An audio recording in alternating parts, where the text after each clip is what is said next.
La Nintendo 3DS, console emblématique de Nintendo qui est sortie le 26 février 2011, pensée comme l'évolution naturelle de la DS, avec une promesse folle pour l'époque, de la 3D sans lunettes, une interface unique, des fonctionnalités inédites, bref une vraie petite révolution. Et cerise sur le gâteau, elle s'est vendue à 75,94 millions d'exemplaires dans le monde. Ce n'est pas rien. La 3DS fut donc un succès mondial, même si elle n'atteint pas les sommets de la DS, qui reste aujourd'hui encore la console la plus vendue de Nintendo avec 154,02 millions d'exemplaires. Elle est imbattable. Cependant, fun fact, la Nintendo Switch s'est vendue quant à elle à 154,01 millions d'exemplaires, donc elle est à 0,1 million de dépasser la DS. Et avec les fêtes qui arrivent, c'est inévitable que la DS se fera dépasser. Ça sera donc la fin d'une ère. Je vous mets dans une ambiance dramatique. J'ai donc racheté en 2024 la New Nintendo 3DS. Et honnêtement, ça m'avait manqué. Les cartes de réalité augmentée, la 3D, Miiverse, Street Pass, Spot Pass, tout ça faisait de la console une expérience vraiment unique. Malgré que la 3DS soit une console morte à cause de la fermeture des services online en 2024 et de son arrêt de mise en circulation. Aujourd'hui, je vais donc vous expliquer pourquoi, selon moi, la 3DS est l'une des meilleures, si ce n'est pas la meilleure console portable de chez Nintendo, tant bien par ses jeux, ses fonctionnalités et tout ce qui rend encore magique cette console dite rétro en 2025. Bienvenue sur Andrizone AZ, votre chaîne d'actualité gaming autour de Nintendo, Sony, Xbox et bien plus encore. Et si la vidéo vous plaît, n'hésitez pas à liker et à vous abonner pour soutenir la chaîne. Alors merci à tous, installez-vous bien et bon visionnage. La Nintendo 3DS c'était une console qui n'avait peur de rien. On sortait tout juste de la DS, un carton mondial, et Nintendo se dit, et si on faisait de la 3D mais sans lunettes? Pour l'époque, c'était révolutionnaire, un vrai effet de profondeur, réglable selon les yeux, certains jeux optimisaient à fond la 3D, sachant qu'à sa sortie en 2013, il y avait beaucoup de problèmes car cette 3D faisait mal aux yeux. Nintendo l'a corrigé en 2017 avec les New 3DS et New 3DS XL. C'est indéniable que la Nintendo 3DS s'est bien vendue, mais à sa sortie c'était autre chose. La 3DS était affichée à 250 €, qui était la console la plus chère de chez Nintendo, mais aussi qu'il n'y avait pas de gros jeux dès son lancement, que ce soit pour du Mario, du Zelda, du Pokémon, du Metroid. Non, nous avons rien eu de tout ça. Par contre, dès sa sortie, on avait Kid Icarus Uprising et le Professeur Layton. Ce n'étaient pas des gros jeux et Nintendo a failli flop avec la 3DS. Puis en 2013, ils ont eu cette idée intelligente de baisser le prix et d'annoncer de gros jeux iconiques qui a façonné la popularité de la 3DS, mais ça on verra plus tard. Mais après ça, elle était prête à repartir du bon pied. L'une des différences les plus marquantes par rapport à son prédécesseur, la Nintendo DS, c'était clairement le joystick gauche. Ça a complètement changé la façon de jouer pour les jeux en 3D. C'était un game changer. Beaucoup de titres devenaient bien plus précis, plus confortables et plus naturels. Rien qu'avec ce stick, la console passait à un autre niveau. Et puis avec la New 3DS, Nintendo a poussé l'idée encore plus loin. Ils ont ajouté un second stick, le petit stick à droite. Ok, il n'est pas très grand, mais pour contrôler la caméra dans les jeux compatibles, c'était super pratique. Monster Hunter, Xenoblade, certains jeux d'action, ça devenait beaucoup plus agréable. Et ce n'est pas tout, la New 3DS a aussi reçu 2 boutons supplémentaires, les fameux ZL et ZR à l'arrière. Ça peut sembler anodin, mais ça ouvrait la porte à plus de possibilités dans le gameplay et rendait la console encore plus confortable pour les jeux un peu avancés. Au final, entre les sticks et ces nouveaux boutons, la 3DS, surtout le modèle New, offrait une ergonomie bien meilleure, beaucoup plus proche d'une manette moderne, tout en gardant cette portabilité compacte. Parlons maintenant des fonctionnalités qui la rendaient spéciale. En effet, la 3DS ce n'était pas juste un lecteur de jeu, c'était une plateforme vivante. En exemple concret, nous avons les cartes à réalité augmentée. Complètement insolite à l'époque, tu scannais une carte et un personnage apparaissait sur ta table, sur une chaise ou que sais-je. En réalité augmentée, on avait carrément une application dédiée pour pouvoir scanner ces différentes cartes. Après avoir scanné la carte, nous pouvions interagir avec elle dans des mini-jeux plus déjantés les unes que les autres, ce qui était fun sur le moment. Aujourd'hui, la majorité des smartphones peuvent faire ça. Ce n'est plus une nouveauté en soi, mais en 2011, je trouvais ça magique. Autre fonctionnalité intéressante, le témoin de notification. Et oui, il y avait 2 couleurs pour chaque notification dédiée, la bleue Spot Pass qui utilise internet et la verte Street Pass. Ça s'illuminait à chaque fois que vous rencontrez une 3DS à côté de vous, lorsque vous marchez. Ah, ça fait tellement bizarre de dire ce mot en 2025. Street Pass, Spot Pass. Ah. Bref, tu te promenais dans la rue, tu croisais quelqu'un avec une 3DS, bim, vomi, s'échanger des infos. Tu débloquais des mini-jeux, des puzzles, des récompenses, etc. Une sensation impossible à retrouver aujourd'hui. Ça m'arrive des fois de faire encore des rencontres, mais cela devient de plus en plus rare malheureusement. À l'époque, en 2013, ce n'était pas moi qui avais une 3DS, mais ma petite sœur. Et le fait de pouvoir rencontrer quelqu'un, que ce soit le voisinage qui possédait aussi une 3DS, avec la petite lumière verte qui s'allume, c'était incroyable. Bon, ça c'était en 2013, j'avais approximativement 11-12 ans. Ouais, le temps passe très vite. Mais on s'amusait quotidiennement avec cette console. Et aujourd'hui encore, cette magie est toujours présente. Sachant qu'il y avait aussi un podomètre intégré à la console qui permettait d'enregistrer un nombre de pas. Et le fait de faire des pas nous récompensait de pièces de jeu. Tous les 1000 pas par jour, on recevait 10 pièces de jeu maximum. Ou nous pouvons dépenser dans plusieurs logiciels différents, mais plus particulièrement dans la Plasmy Street Pass. Écoutez bien, cette musique va vous rendre nostalgique. Ah, ce fut une belle époque. Pour ceux qui n'ont pas connu, vous faites quoi? Allez-y, foncez! Voilà, tout ça pour dire que Nintendo voulait forcer les joueurs à sortir de chez soi pour permettre d'accumuler des pas et de rencontrer du monde. Sauf que les joueurs ont été plus intelligents que Nintendo et ils ont trouvé la solution en secouant la console pour accumuler les pas sans marcher. Nous on est comme ça, on n'est pas allé dehors. Mais oui, c'était la seule solution facile pour avoir un nombre de pas très conséquent sans bouger le petit doigt. Ah là là, c'était une belle époque. Voilà, mais le plus gros point fort de Nintendo, c'était l'interface. Voilà, et je pense que vous allez être tous d'accord avec moi. C'est la meilleure expérience utilisateur que Nintendo nous a pondue avec la 3DS. Colorée, fluide, très Nintendo avec ses thèmes, ses badges, ses icônes. Tu pouvais même créer des dossiers, attribuer une image au dossier. Voilà, c'était incroyable. Une interface qui donnait toujours cette envie d'explorer, de toucher à tous les paramètres. L'interface n'a pas vieilli et même lorsque l'on compare aux autres consoles récentes de chez Nintendo, la Switch, nous pouvons voir que Nintendo a régressé au niveau de la personnalisation et de l'OS, et même des fonctionnalités qui sont manquantes, voire inexistantes. La 3DS était aussi une console qui proposait des fonctionnalités sociales et communautaires vraiment en avance sur leur temps.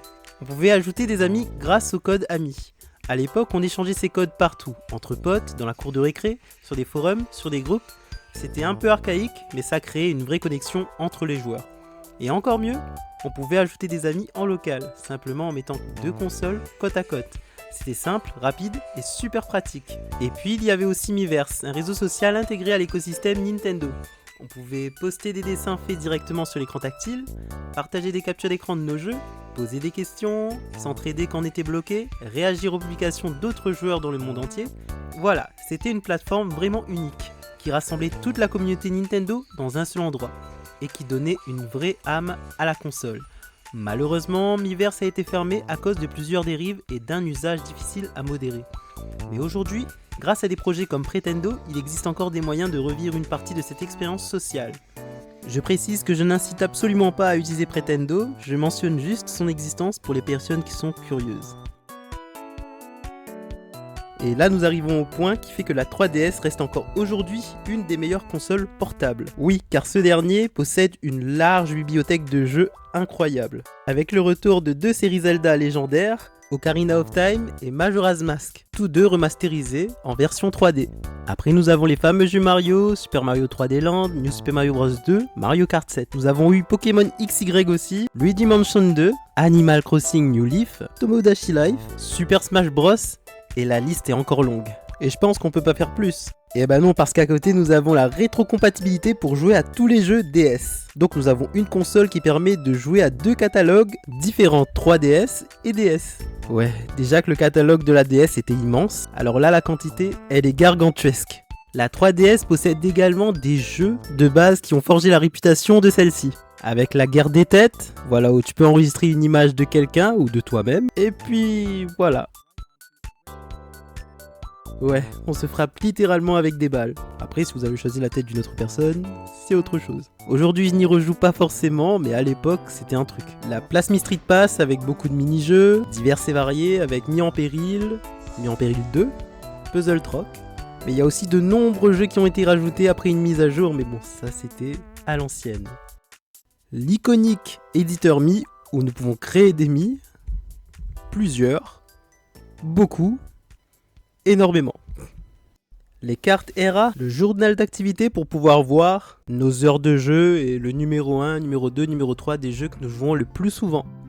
Aujourd'hui, beaucoup de joueurs ressentent une vraie nostalgie pour la 3DS et ils sont nombreux à la racheter. On voit plein de youtubeurs en parler et même sur Reddit. Mais je suis sûr que certains n'ont jamais eu la chance d'y jouer à l'époque et qui la découvrent seulement maintenant. Et franchement, c'est un excellent achat si vous voulez vous refaire les classiques Pokémon, redécouvrir les exploits techniques de l'époque avec la 3D ou vous intéresser au modding et aux homebrew. Je ne parle pas de piratage évidemment, mais sur une console dont les services en ligne et l'eShop ont disparu, ça peut clairement redonner une seconde vie à cette console. Et puis malgré l'arrêt de sa production, le marché de l'occasion est en feu. La 3DS devient presque une console collector, parfois introuvable, parfois vendue à des prix dérisoires. Pour vous donner une idée, la mienne je l'ai achetée à 75 € sur Marketplace. L'état était nickel et j'étais content de pouvoir replonger dans cette époque. Vous savez, ce moment où on se cachait sous la couette pour pas que nos parents nous voient en train de jouer à Mario? Bon, aujourd'hui je ne me cache plus.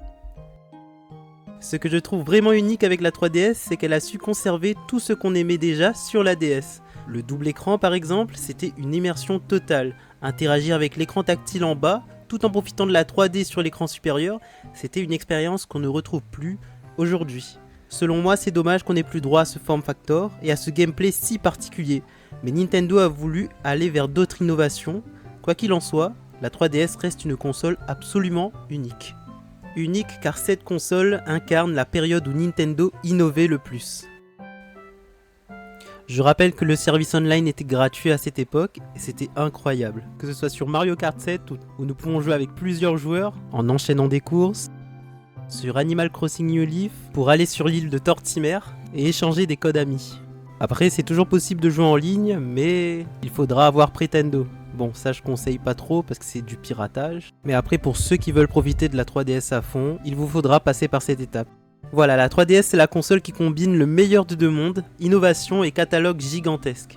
Elle a marqué une génération entière et beaucoup de joueurs considèrent qu'elle représente le sommet du savoir-faire portable de Nintendo. Les jeux restent encore aujourd'hui incroyablement fun à jouer et l'ambiance est unique que seule la 3DS peut proposer. Et encore aujourd'hui, elle continue de captiver. On la rallume et on retrouve instantanément cette sensation d'aventure, de découverte, de simplicité. Ce petit quelque chose qui manque parfois aux autres consoles modernes. On se rappelle de Street Pass, comme je l'ai évoqué, des thèmes personnalisés, des jeux qu'on lançait encore et des musiques du menu.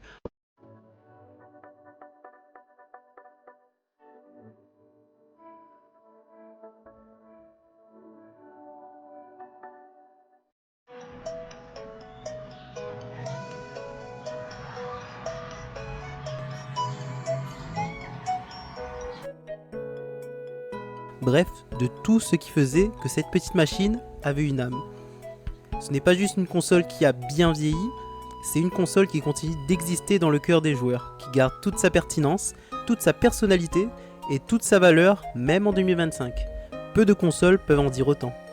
Et si on la considère aujourd'hui comme l'une des meilleures, voire la meilleure console portable jamais créée par Nintendo, c'est parce qu'elle représente un équilibre parfait. Et honnêtement, je trouve que la 3DS n'a pas du tout vieilli en 2025, même avec plus d'une décennie au compteur, elle offre toujours une expérience incroyable avec un OS super fluide qui n'a pas à rougir face à ses concurrents, ni même face à sa remplaçante actuelle. Et ce n'est pas seulement de la nostalgie, c'est le cocktail parfait entre innovation, fun, catalogue immense, identité et fonctionnalité unique. Concernant l'innovation, comme je l'ai dit, la 3DS a pris des risques avec la 3D sans lunettes. À l'époque, c'était du jamais vu sur une console portable. Ces idées rendaient chaque session de jeu impressionnante et surprenante. Pas seulement un énième écran tactile, mais des expériences qui changeaient la façon dont tu joues et interagis. Par rapport au fun, franchement, la prise en main est intuitive et immédiate. Les jeux sont conçus pour être amusants dès les premières minutes, que ce soit sur un run rapide dans Mario Kart ou une session chill sur Pokémon. La 3DS rend tout simple et efficace. Et avec son catalogue gigantesque, entre les licences Nintendo, Pokémon, Mario, Zelda et des perles indépendantes ou japonaises, il y a vraiment une variété incroyable. Pour moi, ça veut dire toujours un jeu qui me parle, peu importe mon humeur. J'y retourne souvent pour jouer des classiques ou découvrir des titres passés inaperçus. Et en finalité, la 3DS avait un caractère et une identité forte. Son interface, son ambiance, sa bibliothèque, c'est une console avec une personnalité propre, c'est ce qui m'a fait craquer et qui rend l'expérience attachante. Et encore aujourd'hui. Voilà, je l'emmène souvent en transport, quand je sors de chez moi, quand je vais chez des potes, et c'est incroyable le nombre de personnes qui est étonné de voir encore une 3DS en 2025. Je pense à l'heure actuelle qu'aucune autre console Nintendo n'a réussi à proposer autant d'idées différentes dans un seul appareil. De mon côté, je ne conseille pas du tout la 3DS classique. Elle est devenue obsolète, petit écran, ergonomie dépassée, 3D moins stable, bref, en 2025, c'est pas vraiment le meilleur choix. Si vous voulez une bonne expérience au minimum, partez au moins sur une 3DS XL.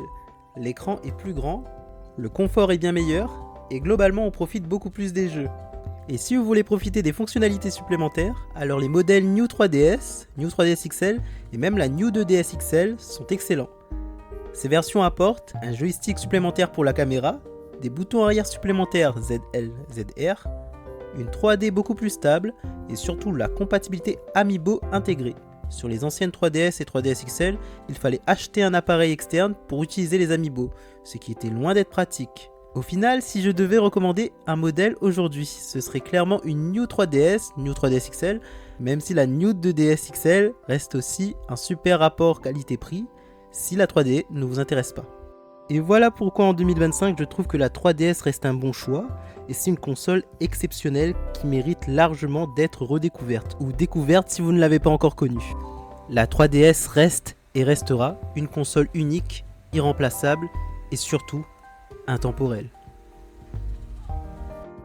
Nous arrivons au terme de cette vidéo. Si ce contenu vous a plu, n'hésitez pas à laisser un petit pouce bleu, à vous abonner et à activer la cloche pour ne rien manquer des prochaines vidéos. On vient de franchir la barre des 100 abonnés, un énorme merci à vous, ce n'est que le début, on vise encore plus haut. À la semaine prochaine et bon jeu à tous. C'était Andrizone,